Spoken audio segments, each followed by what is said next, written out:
Messieurs et mesdames, d'abord un grand merci à l'Institut et à l'Université pour l'invitation pour moi de vous parler cet après-midi.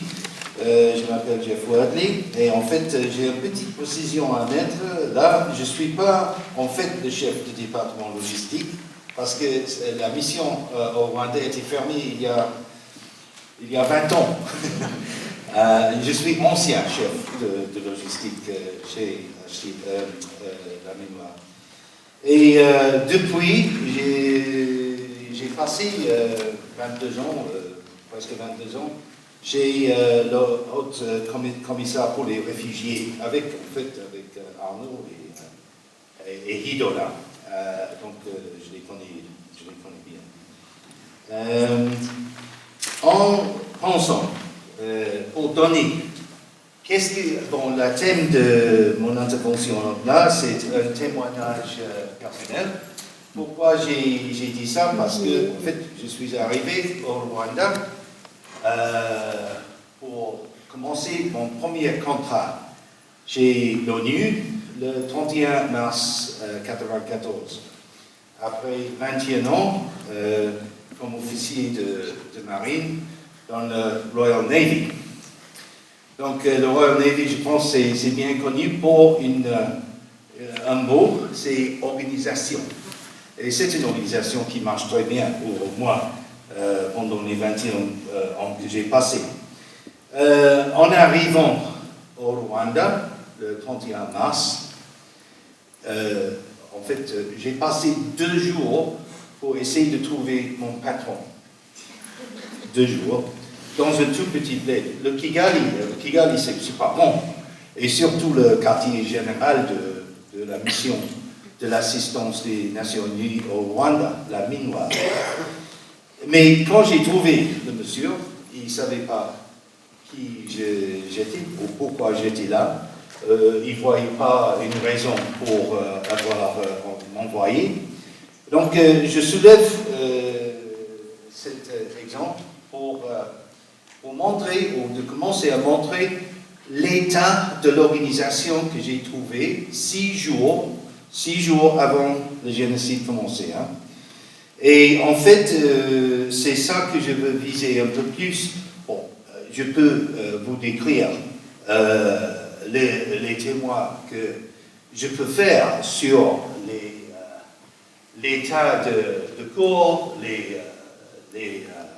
les massacres et tout ça. Je veux pas faire ça. Je pense que vous avez tous lu les livres comme Shake Hands with the Devil, là, de l'air, et beaucoup d'autres témoins personnels sur les faits après ils ont commencé. Mais votre discours, notre table ronde, cet après-midi, c'est plutôt visé, je pense, sur la prévention. Donc, jusqu'au moment que ça commence. Qu'est-ce qu'on peut faire jusqu'au moment que ça commence? Et là, je pense que je peux vous donner quelques idées à propos de combien c'est sérieux, les Nations Unies, d'envoyer presque 3000 soldats ghanéens et bangladeshis et quelques Belges et d'autres nations dans un pays comme le Rwanda en donnant l'idée qu'on va vous protéger, le peuple de Rwanda.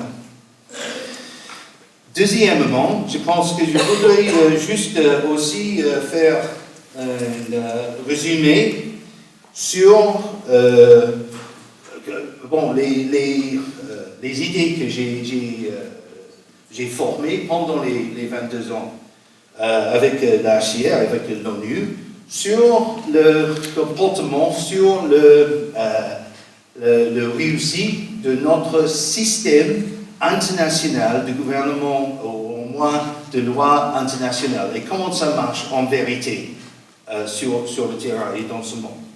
Donc, 2 parties. Première partie, un peu les témoins de la mémoire avant le génocide, et après un peu sur le système international qu'on a créé depuis la Deuxième Guerre. En fait, pas depuis la Deuxième Guerre mondiale, depuis le CICR.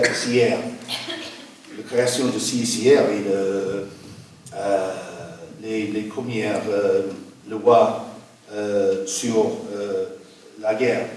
Donc, je suis arrivé le 21 mars. Je n'ai pas trouvé mon patron. En fait, une autre chose, je dois expliquer que les missions de gardien de paix, c'est en fait, j'étais civil quand je suis arrivé. J'avais passé plusieurs années dans la marine, mais j'étais civil. Parce qu'il y avait en fait 3 composants essentiellement. Il y a plus maintenant parce que c'est devenu plus compliqué. Mais 3 composants des missions de gardien de paix. Un composant politique, la direction politique, qui la plupart des membres des personnels venant du département des affaires politiques à New York. Un composant militaire géré par New York, le département de gardien de paix, DPKO en anglais, et un composant civil qui en fait sont là pour soutenir la force militaire et politique au niveau logistique, dans les achats de tout, de tous la nourriture, je sais pas, la blanchisserie, tout, qui passe par les civils. Donc, il y a ces 3 composants. Les soldats sont fournis par les membres États des Nations Unies. Donc, c'est pour ça qu'au Rwanda, on avait les Bangladeshis, les Ghanéens et essentiellement les Belges. Donc, et l'autre chose, c'est que cette force-là de gardien de paix, c'est pas comme une armée. Il y a des gens qui viennent de Bangladesh, de Ghana, etc. Mais il n'y a pas un grand entrepôt dans le monde d'où on peut tirer tous les armements, tous les munitions qu'il faut pour une mission de gardien de paix. Tout ça vient de soit les achats faits dans le civil, par les civils, ou soit par les pays qui fournissent les soldats. Donc, c'est pas comme l'armée française, par exemple, l'armée de terre, où ils ont des stocks de grenades, des choses. Donc, s'ils sont impliqués dans une guerre chaude, ils peuvent réagir. L'ONU ne marche pas tout à fait comme ça. Hein? C'est pas du tout la même chose. Donc, très rapidement, après mon arrivée, l'édifice là de quartier général, qui était dans l'hôtel Amahoro, il y a quelqu'un d'autre ici qui était là au Rwanda à l'époque? Non, trop jeune, je pense. Mais le quartier général se trouvait dans un hôtel qui s'appelle Amahoro. Et Amahoro, c'est-à-dire paix, la paix en Kinyarwanda, qui est la langue de Rwanda et de Burundi. Bon, donc le quartier général, 2-3 jours après mon arrivée, silence. Pourquoi? Parce que c'est Pâques et tout le monde est parti les week-ends, la Kivu, etc. Mais en fait, le quartier général ne s'est jamais réveillé, jamais. Parce qu'entre-temps, quelqu'un a abattu l'avion portant le président Habyarimana et le président de Burundi dans le même avion. Donc, tout de suite, il y avait les scènes chaotiques commencées à Kigali. Les radios que tout le monde portait devient tout de suite impossible à utiliser, avec tout le monde qui crie pour l'assistance, je suis coincé, il y a les gens devant ma porte, il y a un barrage, il faut venir me chercher, tout ça. Donc, chaotique.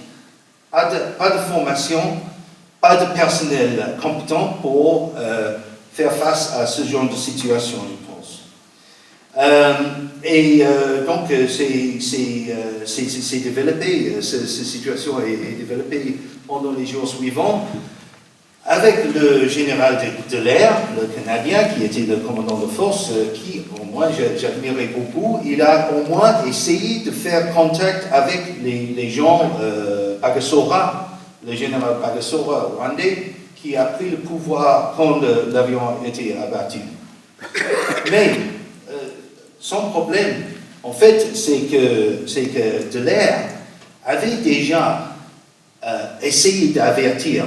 Ici, c'est très important, un point très important. Il a averti New York plusieurs fois pendant les semaines avant l'abattage de l'avion sur le fait qu'il y a quelqu'un qui fabrique un génocide ici. Et qu'est-ce qui s'est passé? Ça, rien. Okay? Pourquoi? Parce que politiquement, au niveau de New York, on ne croyait pas, c'était pas vrai, il faut négocier. Et en fait, c'est ça qu'ils ont dit, Kofi Annan a dit à Dallaire, il faut négocier avec les autorités rwandaises, et vous avez un informant, quelqu'un qui est venu au sein du gouvernement, en disant, écoute, il y a un génocide qui se opère, il faut les dire, ces gens-là, qui c'est. Bon, Dallaire ne voulait pas. C'était trop tard. En tout cas, tout ça c'est tombé en panne. Et on avait la situation on connaît très bien de 800 000 personnes tuées. La force militaire, qu'est-ce qui s'est passé avec la force militaire? C'était déployé, militaire de l'ONU, c'était déployé sur dans les villes pour essayer de calmer les choses? Non, l'ONU a envoyé une force de frappe, une force qui va faire gardien de paix sur le terrain. Au lieu de faire ça, la première chose qui s'est passée, et c'était assez petit à l'époque, au début, les barrages et tout, ils sont partis. Donc, est-ce qu'on est sérieux? Est-ce qu'on veut être sérieux ou non? Et je parle à une audience. Bon, moi, je suis anglais, comme vous entendez probablement. Vous entendez ça? Oui. Je parle à une audience française, parce que vous et moi, notre pays, notre gouvernement, se trouve à New York aussi, autour de table ronde de l'ONU, n'est-ce pas? On est aussi coupable, non? Bon, donc les soldats sont partis. Moi, j'ai été évacué avec le reste des civils parce qu'il n'y avait pas d'eau. Imagine, on n'a pas prévu d'avoir assez d'eau pour les forces et pour les civils. Et donc, mais avant de partir, j'ai vu les scènes. Bon, comme je dis, je ne vais pas aller dans les détails, mais les gens avaient le réflexe d'y aller vers l'ONU pour trouver la nourriture, la sécurité, la protection, les soins médicaux, tout ça. Non, il n'y avait rien. Il n'y avait pas de nourriture, il n'y avait pas d'eau, il n'y avait rien. Donc, les scènes étaient vraiment affreuses, surtout au début. Quand je suis revenu, après 2 semaines à Nairobi pour organiser l'évacuation des soldats, quand je suis revenu, enfin, on a pu faire venir quelques biens et on a pu soutenir plusieurs milliers de gens dans les stades. En fait, on a commencé avec le stade là, de Amahoro, construit par les Chinois. Donc, au cours des 3 prochains mois, le FPR, l'armée Tutsi, a avancé à Kigali. Finalement, le combat a été fini. Et comme je pense que Ido a expliqué, la France a déployé une force militaire dans le sud-ouest de Rwanda qui en fait, a tiré beaucoup de critiques vers la France parce que c'était pas lié vraiment à la force onusienne. Et en plus, c'était juste dans cette partie de Rwanda, donc c'était pas un ampleur qui pouvait avoir un effet sur ce qui s'est passé dans le reste du Rwanda. Donc l'image était donc un isolement total et une désolation d'une réponse internationale confuse, avec une organisation sur le terrain mal organisée et sans les moyens de protection pour la population. Donc, il était envoyé pour le faire. Et l'idée de l'air, c'était d'envoyer ces blindés au Rwanda et avec les soldats pour arrêter et pour vérifier qui passe, hein, pour essayer de prendre un contrôle. Donc, les Américains, ils ont fait un pont aérien de Allemagne à Entebbe en Ouganda pour les envoyer les blindés. Donc ça s'est fait en 2 semaines, je pense. Après l'accord était signé et tout, ils ont envoyé ça. Et la guerre continue à Kigali. Donc après, ces véhicules étaient donnés aux Nations Unies. Et les Nations Unies devaient faire 3 choses. Ils devaient prendre les véhicules blancs et mettre une grande NU sur les côtés, donc une chose. Ils devaient souder plus de blindage autour de, je pense, le chauffeur ou quelque chose comme ça. Et troisièmement, ils devaient conclure un contrat pour un transporteur de mettre tout ça, 50 quand même, c'est beaucoup, sur les grands camions pour transporter ça au Rwanda. 3 mois. Il a fallu 3 mois pour le faire. Donc, qu'est-ce qui s'est passé entre-temps? Le FPR a gagné Kigali et après, ils ne voulaient pas que ces blindés venaient dans leur pays parce qu'eux, ils étaient le gouvernement maintenant. Donc, je termine ces réflexions sur ce qui s'est passé avant le génocide et je passe un peu maintenant plutôt sur l'idée de système international.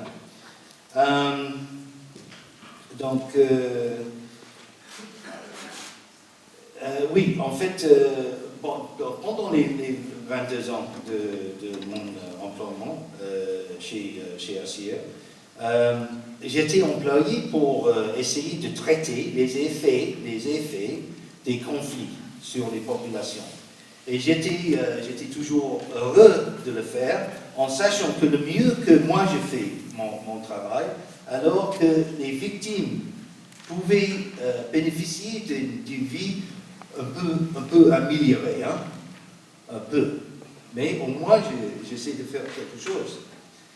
Et ça, donc, reste toujours ma perception. Et c'est énorme. Le système international pour adresser les effets de conflit existant est fatalement défectueux, je postule vers vous. C'est défectueux. Et c'est défectueux juste au niveau qu'il faut faire une comparaison entre ce qu'on a maintenant et ce qu'on avait en 1939 avec la Ligue des Nations. Je n'ai pas entendu de questions soulevées jusqu'à maintenant sur la question de Ligue des Nations et pourquoi cette organisation a fait faillite et ce qui s'est passé après. Il faut maintenant, je pense, avec les événements dans le monde, au niveau politique, dans les pays, comme la France, comme l'Angleterre, comme beaucoup de pays, comme les États-Unis, il faut commencer à faire une réflexion sur ce point-là. Donc avec ce point, j'espère que... Bon, j'ai dit quelque chose qui peut-être vous a choqué, j'espère, un peu. Et bon, merci.